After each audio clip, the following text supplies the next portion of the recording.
희망은 우리 삶의 자세를 바꿔놓습니다. 희망이 없으면 자기가 직면한 현실에 지치게 되고 즐거움을 상실해버릴 확률이 높습니다. 그러나 희망이 있으면 지금의 어려움도 견뎌낼 수가 있습니다. 내일은 지금보다 더 나아지리라는 생각이 나를 사로잡기 때문에 그렇습니다. 우리가 어렸을 때 선생님들은 우리의 희망이 무엇인지를 자주 물었습니다. 써서 내라고 하기도 했습니다. 자기 희망을 글로 써보게 하고 자기가 희망하는 자리에 섰을 때 어떻게 할 것인지 상상하고 행동으로 표현하게 하기도 했습니다. 자신이 세워놓은 희망을 향해 더 열심히 노력하게 하려는 뜻이었을 것이다, 이런 생각이 듭니다. 믿음 생활은 희망을 품고 사는 삶입니다. 이 세상을 창조하신 하나님을 믿고 의지하면서 그분이 나에게 이루실 크고 놀라운 일들을 기대하면서 살아가기 때문에 그렇습니다. 근데 혼자 사는 것이 아니라 세상을 창조하신 능력이 많으신 하나님 아버지가 나와 함께 하시고 나를 인도하신다라고 하는 그 믿음 속에 살기 때문에 우리는 큰 희망 안에서 위로를 얻고 사는 것입니다. 성경을 보면 수많은 사람이 희망을 품고 살았던 삶의 과정들을 여러 측면에서 여러 각도에서 기록하여서 우리에게 보여주고 있습니다. 그래서 성경을 읽고 신앙을 간직한 사람들은 성경을 읽고 배우면서 자신들이 희망을 확고히 하고 살아가는 법을 배우게 됩니다.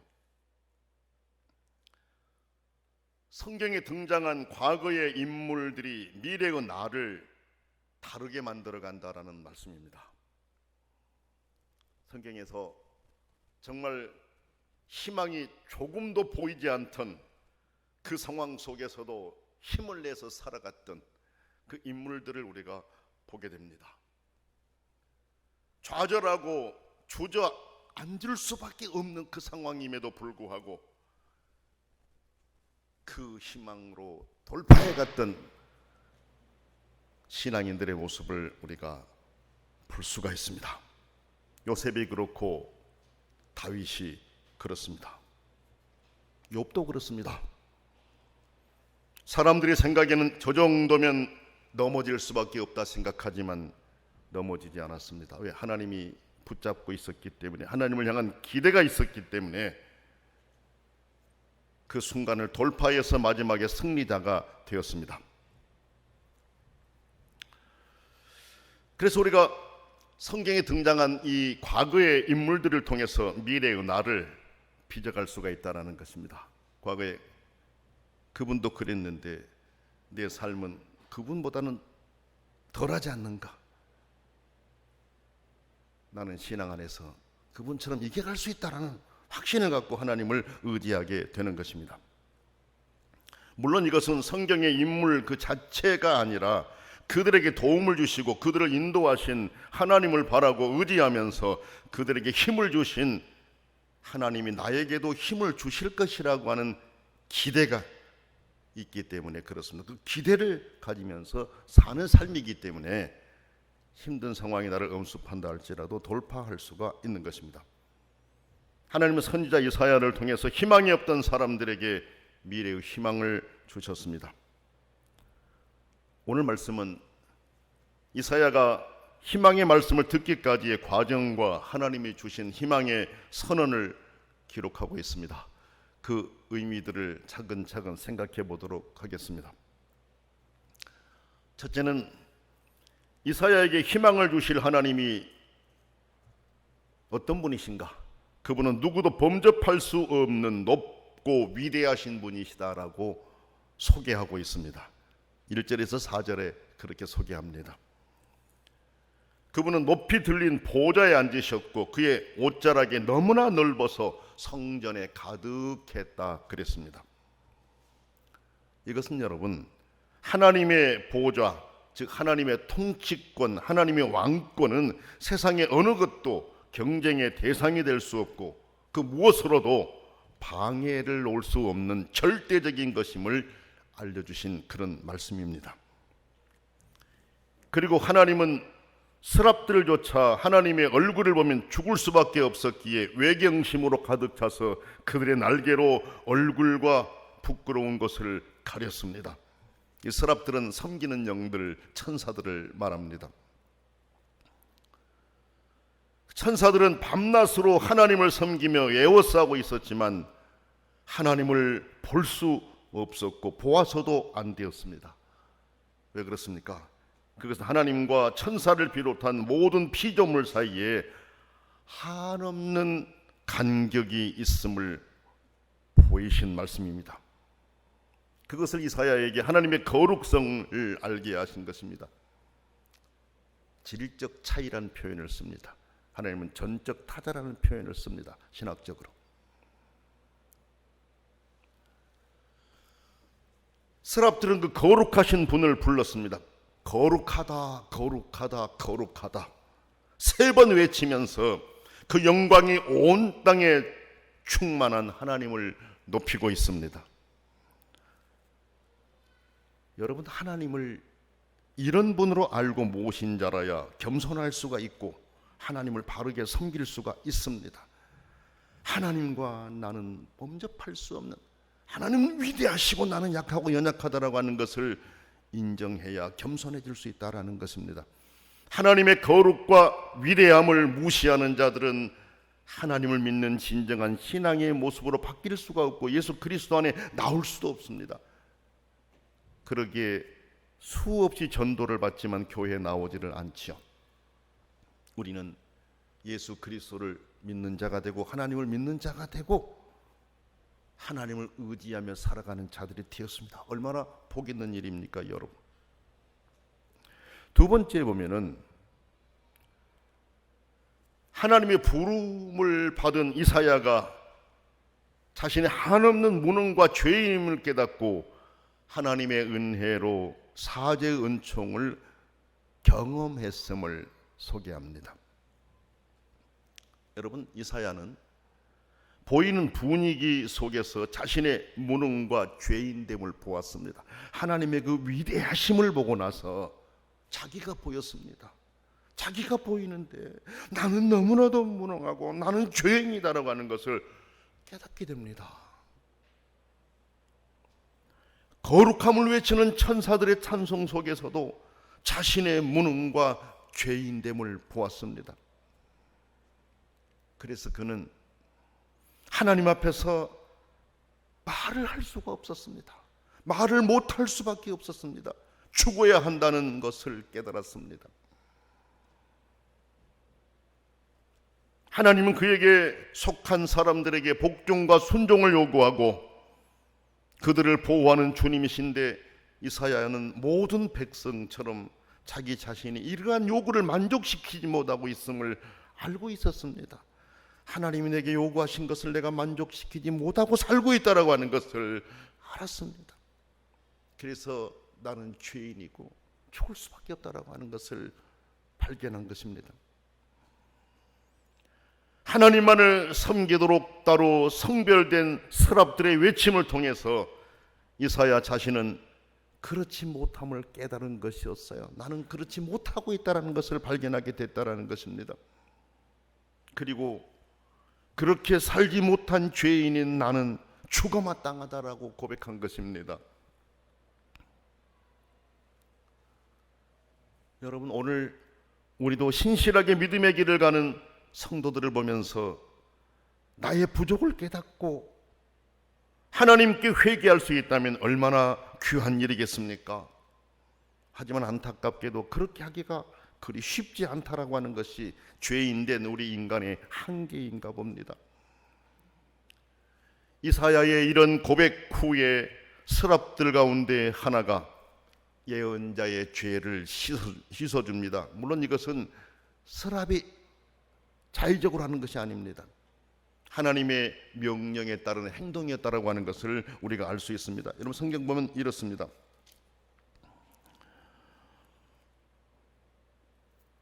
5절 말씀 보세요. 그때 내가 말하되 화로다 나여 망하게 되었도다. 나는 입술이 부정한 사람이요 나는 입술이 부정한 백성 중에 거하면서 만군의 여호와이신 왕을 배웠음이로다 하였더라. 그때에 6절에 그 서랍 중에 하나가 부젓가락으로 제단에서 집은 바 핀 숯을 손에 가지고 내게로 날아와서 그것을 내 입술에 대며 이르되 보라 이것이 네 입에 닿았으니 네 악이 제하여졌고 네 죄가 사하여졌느니라. 이렇게 합니다. 하나님의 명령에 따라서 이 서랍이 그렇게 고통스러워하고 괴로워하는 죄인이라고 죽을 수밖에 없다라고 시인한 그에게 다가가서 그 죄를 씻어주는 것을 우리가 보게 됩니다. 인간은 언제나 하나님의 은혜 안에 있거나 하나님의 심판 아래에 있습니다. 이사야는 당초의 두려움과는 달리 죄에서 벗어나 은혜 받은 사람으로서 하나님의 음성을 들을 수 있었고 그 음성에 올바르게 대답할 수 있었고 놀라운 것은 여러분 하늘의 참모회의에 참석할 수 있었습니다. 그리고 그 회의의 증인이 될 수가 있었습니다. 오늘 말씀 보면 그렇습니다. 자신의 죄를 깨닫고 그 죄에서 벗어난 사람만이 하나님의 뜻을 행할 수가 있다라고 하는 것을 우리로 알게 합니다. 우리는 늘 하나님의 말씀을 통해 하나님이 싫어하시는 내 모습을 발견하고 회개하고 하나님이 주시는 은혜를 사모하면서 살아가야 됩니다. 왜? 하나님이 그런 사람을 사랑하시고 그런 사람에게 은총을 주시기 때문에 그렇습니다. 기쁘게 살려고 내가 더 노력하고 내가 웃어보려고 노력하면서 기도하면 웃는 일이 더 많이 일어나리라 믿습니다. 내 스스로가 괴로워하고 괴로워하면서 살려고 한다라고 하면은 그 사람의 삶 속에 괴로운 일들이 더 많이 쌓여갈 수가 있어요. 하나님께 희망을 두면서 웃고 살기 위해서 웃고 살고 싶습니다. 웃을 수 있는 환경을 하나님 주시옵소서라고 간구하면서 하나님께 나아가는, 그래서 그렇게 살아보려고 노력하고 하나님께 다가가는 그런 성도들의 삶이 될 수 있기를 원합니다. 세 번째로 이사야가 소명받고 미래의 희망을 약속받는 내용이 8절에서 13절에 나옵니다. 이사야는 지금 정결 행위로 인하여서 하나님 앞에 준비 행위를 갖춘 후에 내가 누구를 보내며 누가 우리를 위하여 갈고 하는 하나님의 질문이 있자 망설이지 않았습니다. 제가 여기 있습니다. 나를 보내십시오라고 대답합니다. 그런데 여러분, 이사야의 이 대답은 에레미야가 소명을 받을 때 대답한 말과 큰 대조를 이룹니다. 에레미야도 큰 예언자였었죠. 그런데 이사야와 예언자가 부름받는 이 광경을 보면 다릅니다. 이사야의 대답을 보게 되면 한 번도 그에게 직접 요구된 적이 없었습니다. 이사야 너가 가라 이렇게 요구된 적이 없었습니다. 그런데 누구를 보낼까 누가 갈까라고 하는 그 하나님의 음성을 들었을 때 기꺼이 복종할 준비가 되어 있는 자발적인 고백이었지 않습니까? 제가 여기 있습니다. 제가 가겠습니다라고 스스로 대답했습니다. 그런데 에레미야의 경우는 달랐습니다. 에레미야는 하나님의 부름을 받고 어리다는 핑계로 하나님이 그에게 부여한 과제로부터 벗어나려고 했습니다. 에레미야서 1장 4절에서 10절 말씀 보게 되면 우리가 알 수 있습니다. 하나님이 에레미야에게 가라고 했을 때 나는 아이입니다, 어립니다 라고 하면서 벗어나려고 했었습니다. 이사야는 하나님이 직접 가라고 하지 않았음에도 자발적으로 사명의 길을 가겠다고 다짐하고 나섰으니까 에레미야와 분명한 차이가 있다는 것을 우리가 알 수 있습니다. 여러분, 이사야가 그렇게 망설이지 않고 하나님을 위해 일하려고 나선 것은 자신이 하나님 앞에서 죄인임을 알았고 하나님 앞에 죄인으로 살아왔음을 깨달았기 때문이다, 이렇게 볼 수가 있습니다.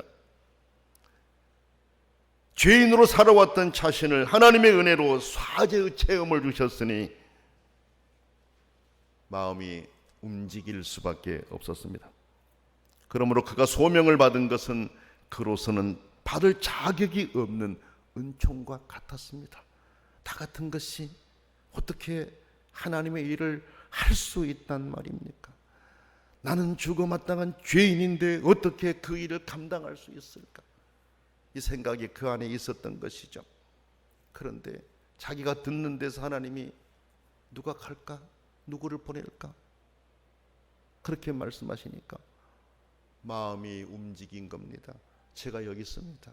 제가 가겠습니다. 라고 대답한 겁니다.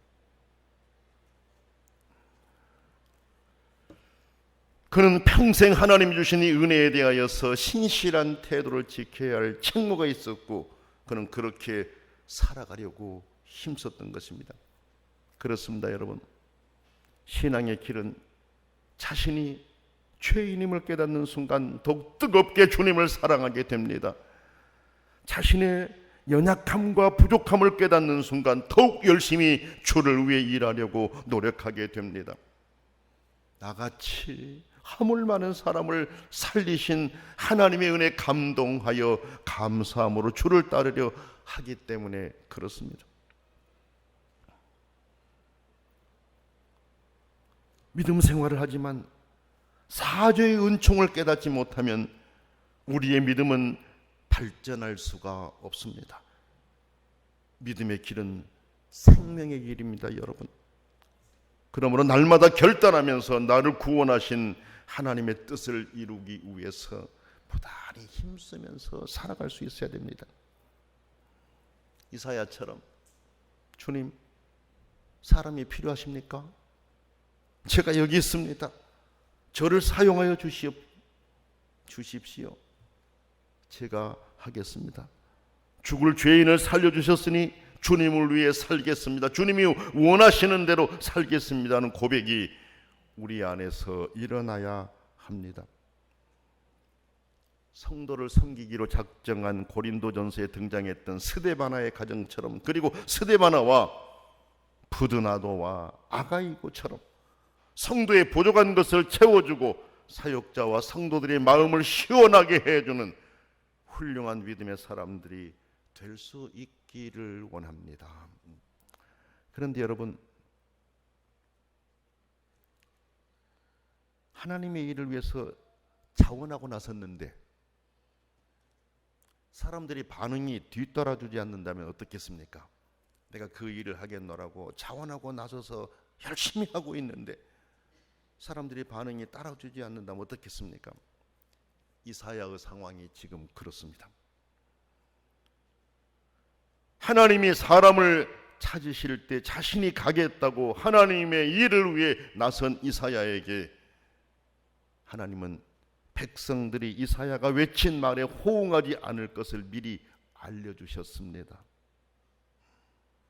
그리고 하나님은 그런 그들을 그대로 두어버릴 것이라고 알려주었습니다. 억지로 듣게 하지는 않겠다라는 말씀입니다. 성도 여러분, 같은 말씀을 전할지라도 마음의 준비가 잘 되어 있는 사람은 그 말씀에 은혜를 받고 감동을 받고 자신의 잘못된 믿음의 자세를 고치려고 하지만 같은 말씀이라도 바른 믿음에 서 있지 못한 사람이라면 말씀을 받은 후에도 강팍해지게 됩니다. 살아있는 말씀이 나를 책망할 때 말씀을 거부하기 때문에 그렇습니다. 이런 내용은 사도행전에도 나와 있지 않습니까? 베드로의 청중과 스데반의 청중을 보면 알 수가 있습니다. 같은 내용의 말씀을 전했을 때 베드로의 청중은 찔렸습니다. 어찌할꼬 아파했습니다. 그리고 회개했습니다. 그러나 스데반의 청중은 찔렸습니다. 어찌할꼬 했습니다. 그러나 이를 갈았습니다. 이를 갈면서 저는 죽여버리자 이랬습니다. 여러분 생각해 보세요. 그래서 결국 스데반을 돌로 쳐서 순교당했지 않습니까? 같은 내용의 말씀을 전했을 때 살아있는 말씀이기 때문에 그 말씀이 나를 찌르고 나를 변화시키려고 막 속에서 움직입니다. 그때 내가 그 말씀을 듣고 회개하고 나를 고쳐가야 되는데 내 마음이 더 강팍해지는 것입니다. 말씀을 거부하게 되는 것입니다. 말씀이 틀린 것이 아니라 내 신앙의 상태가 그렇다라는 것을 보여주는 것입니다. 우리는 우리의 고집과 강팍함으로 인한 하나님의 무관심을 두려워해야 됩니다. 그래야만이 믿음을 바로 세워갈 수 있기 때문에 그렇습니다. 하나님은 이사야의 청중이 그렇게 말씀을 듣지만 마음을 닫고 거부할 것이라고 미리 알려주셨습니다. 그럼에도 낙심하지 말고 계속해서 전할 것을 명한 것입니다. 예언자의 예언이 거부당할 때 실패한 것으로 여기고 이사야와 그를 따르는 사람들이 실망할 수 있었기에 그 시련으로부터 그들을 보호하기 위해서 외쳐도 듣지 않을 것이라고 미리 알려준 것이었어요. 그렇지만 낙심하지 말아라고 미리 알려주신 것이었습니다. 그렇습니다, 여러분. 우리가 믿음을 가지고 즐거운 마음으로 하나님의 일을 감당할 때도 우리의 마음을 아프게 하는 사람들이 있을 수가 있습니다. 열심히 하고 있는데도 그럴 수가 있습니다. 그러나 우리는 그런 외적인 것들에 마음을 쓸 필요가 없습니다.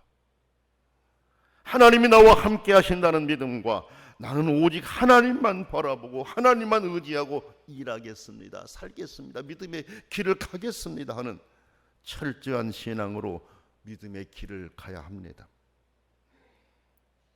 어려운 일이지만 그렇게 해야 합니다. 이사야를 미리 위로하신 하나님은 오늘 하나님의 일을 감당하는 우리도 위로하시는 분이시기 때문에 그렇습니다. 결과에 연연하지 말고 과정을 철저하게 주를 위해 살도록 힘쓰는 자들이 되어야 됩니다. 이사야는 여러분, 백성들이 말씀을 듣지 않을 것이다, 네가 저를 듣지 않을 것이다 라고 했었을 때 하나님께 질문을 던졌습니다. 하나님, 어느 때까지 그렇게 할까요? 하나님께 물었습니다. 하나님은 이사야에게 이렇게 대답합니다. 도시들이 황폐화되어서 사람들이 없어질 때까지, 그리고 집에는 사람이 없어지고 농토는 짓밟혀 황무지처럼 될 때까지라고 그랬습니다. 멸망할 때까지라는 것입니다. 멸망할 때까지 듣지 않을 것이라고 알려주셨습니다. 포로로 끌려갈 때까지 듣지 않을 것이라는 것을 알려주셨습니다. 여러분, 사람 마음이 변하는 게 쉬운 것 같은데 그렇게 쉽지가 않습니다. 내 마음을 열고 하나님 말씀을 듣는다는 게 쉬운 것 같은데 그렇지가 않습니다.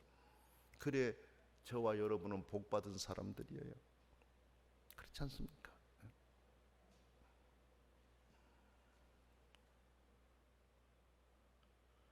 멸망할 때까지 듣지 않을 것이다. 이사야가 얼마나 괴로웠겠습니까? 그런데 하나님 이사야에게 희망의 말씀을 주십니다. 바로 그때 희망의 말씀을 주십니다.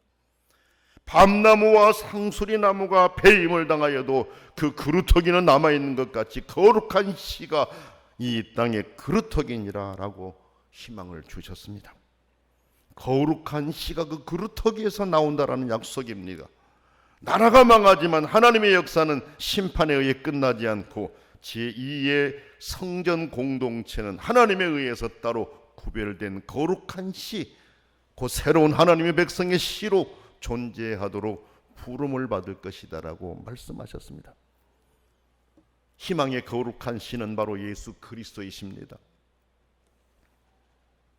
그런데 여러분, 그 백성은요, 이사야의 선포와 마찬가지로 예수 그리스도가 오셔서 선포할 때도 처음에는 거의 믿지 않았습니다. 요한복음 12장 37절 이하의 말씀을 보게 되면, 그래서 예수님이 이사야에게 하나님이 말씀하셨던 이 말씀을 인용하고 있어요. 인용하고 있어요. 예수님께서 말씀을 전하시고 많은 기적을 행했음에도 예수님 말씀을 믿으려고 하지 않았다라고 했습니다. 그래서 듣지 않는 청중들을 향해서 이사야 시대에 이사야도 그랬다라고 하는 것을 알려주고 있어요.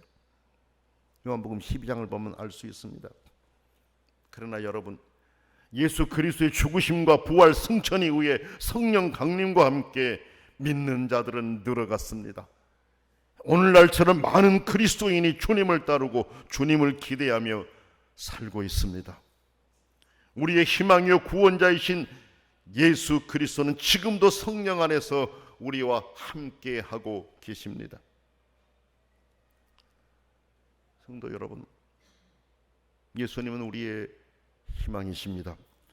예수님께서 공생애 동안에 행하셨던 귀한 일들은 오늘날 우리의 삶 안에서도 나타날 수 있다라고 하는 것을 기억하고 주님을 바라보면서 더욱 힘있게 믿음의 길을 가고 하나님의 능력을 체험하기 위해서 더 많이 기도하는 하나님의 사람이 될 수 있기를 원합니다. 공생의 기간에 예수께서 하셨던 일들이 얼마나 많은 일들을 하셨습니까? 얼마나 많은 희망을 줬습니까? 얼마나 많은 사람을 살렸습니까? 얼마나 많은 사람을 새롭게 했습니까?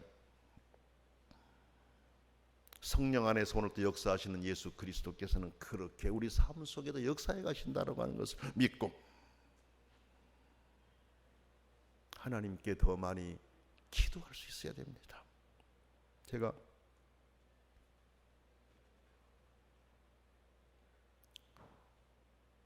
기독병원에 가서 그 직원들 예배를 인도했어요. 의사분들 그 전체적으로 아침에 직원 예배를 인도하면서 그랬어요. 여러분, 기도 많이 하십시오. 환자가 있을 때 기도하십시오. 그래서 여러분이 치료하는 사람들이 다른 병원보다 훨씬 더 회복되는 일이 많도록 열심히 기도하십시오. 그랬어요. 그러면서 프랑스 파리 대학에 있는 그 한 외과 의사의 말이 있어요. 나는 붕대를 감았고 하나님은 치료하셨다 하는 그 내용을 소개해 주었어요. 여러분, 우리 삶의 예수 그리스도는 희망이시고 그 희망을 이사야를 통해서도 알려주셨습니다. 우리가 살아가는 동안 내가 바라볼 분 예수 그리스도, 내가 그분을 의지하고 기도하면서 살아가야 될 그 길이 그분이라는 거 알고 날마다 더 희망을 두고 살아갈 수 있어야 하겠습니다. 혹시라도 우리의 무뎌진 신앙 때문에 주님의 무관심의 대상이 되지 않도록 말씀에 우리를 처복종시키고 말씀에 순종하고 하나님의 말씀으로 우리를 고쳐서 바른 믿음 위에 세워놓고 하나님의 사랑받는 자녀된 자로서 주님 주신 은총을 더 많이 체험할 수 있기를 축원합니다.